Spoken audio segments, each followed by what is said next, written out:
Assalamualaikum warahmatullahi wabarakatuh. Salam sejahtera. Terima kasih pimpinan, Bapak Ibu anggota Komisi 10.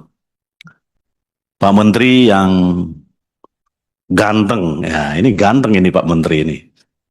Gagah dan Bapak Ibu ah, maunya saya seperti itu nanti. Sengaja saya coba seperti dan beserta jajaran Kemenpora. Kami dari fraksi Demokrat pertama-tama sangat mengapresiasi capaian-capaian yang telah dihasilkan oleh Kemenpora. Pertama, prestasi di Asian Games yang cukup besar melebihi target, pun juga di ASEAN Para Games. Terima kasih atas semua prestasi yang telah dicapai. Kami berharap bahwa eh, ke depan pun capaian-capaian seperti ini bisa lebih maksimal lagi kita dapatkan. Dan yang kedua, kami tertarik dengan upaya-upaya perbaikan ke depan. Pertama, adanya upaya penyederhanaan pengaturan atau regulasi atas banyaknya Permenpora. Ini kami pikir ini menjadi salah satu alat untuk mencoba memangkas birokrasi ataupun upaya-upaya tindakan untuk memperbaiki ekosistem olahraga kita ke depan. Jadi kami berharap itu bersegera dieksekusi Pak Menteri sehingga seluruh regulasi bisa berjalan dengan baik. Termasuk juga di dalamnya upaya penanganan terhadap konflik kepengurusan organisasi olahraga. Ini menjadi salah satu prioritas yang harus dikerjakan sehingga nantinya ketika penyelesaian konflik ini bisa smooth dilaksanakan, harapannya para atlet pun tidak akan dikorbankan dan para atlet pun bisa kita harapkan berprestasi dengan baik. Menarik bagi kami Pak Menteri, dari 28 program ya untuk tahun 2026 ini, tadi saya bisik-bisik dengan Bu Leida, gimana ya Pak Menteri ini mengelola 28 program yang kami pikir ini menjadi backbone untuk mengubah keolahragaan kita lebih baik ke depan dengan uang 1,1. Nah ini menjadi satu tantangan.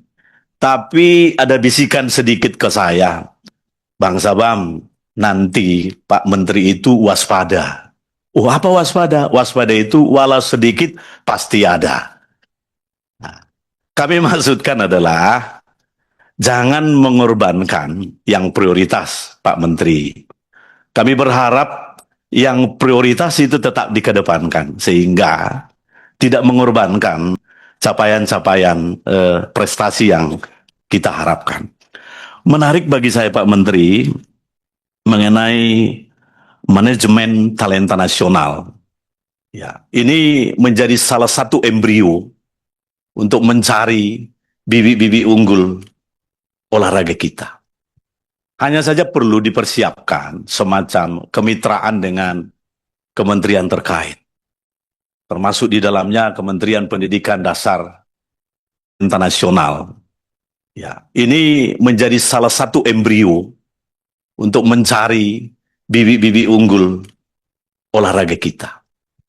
Hanya saja perlu dipersiapkan semacam kemitraan dengan kementerian terkait, termasuk di dalamnya Kementerian Pendidikan Dasar Menengah, karena dengan adanya kemitraan tersebut mungkin menjadi salah satu bagian kurikulum nantinya di sekolah. Katakanlah ada pilihan-pilihan seperti yang tadi disajikan oleh Pak Menteri, misalnya tiap pagi harus olahraga, bagi yang pilihannya atletik silahkan, bagi yang pilihannya berenang silahkan, seperti itu. Jadi ada nanti semacam regulasi, sehingga manajemen talenta nasional ini bisa berjalan dengan baik.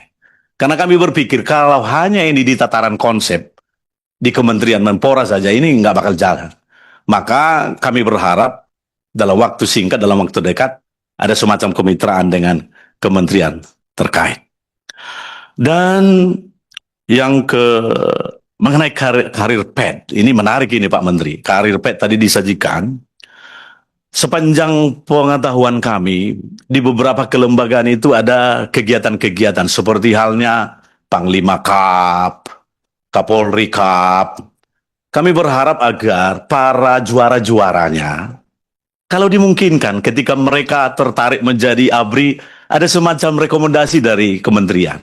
Atau misalnya mereka menjadi polisi, ada semacam rekomendasi sehingga perolehan mereka di dalam kegiatan-kegiatan seperti Panglima Cup atau Kapolri Cup itu menjadi salah satu privilege bagi mereka untuk bisa diberi prioritas. Ini menjadi salah satu reward. Ini juga menjadi salah satu instrumen untuk pertumbuhan keolahragaan kita, Pak Menteri. Dan terakhir, Pak Menteri, menurut outlook industri olahraga global, ya kan ada sekitar 500-an miliar itu potensi olahraga kita. Saya coba ambil literasi bahwa kita kan ada sport tourism kita. GP Mandalika, ada F1 powerboat, ada juga sepeda singkarak. Ini kalau lo boleh Pak Menteri, ini lebih disentuh lagi. Karena saya berpikiran bahwa kalau ini betul-betul disentuh, tidak hanya 4,8 triliun yang didapatkan dari GP Mandalika, dan tidak hanya 1,8 triliun yang didapatkan dari F1 powerboat. Artinya, kalau betul-betul ini dibuat menjadi skema bersama antara kepariwisataan dan disiapkan infrastrukturnya, saya yakin lebih daripada itu potensi ekonomi yang kita dapatkan ketika ini bisa kita kerjakan. Kami berharap ada semacam roadmap yang jelas terhadap pengelolaan tourism olahraga kita ini, sehingga nantinya berdampak terhadap pertumbuhan ekonomi. Gitu saja Pak Menteri, saya kembalikan kepada pimpinan. Terima kasih. Siap.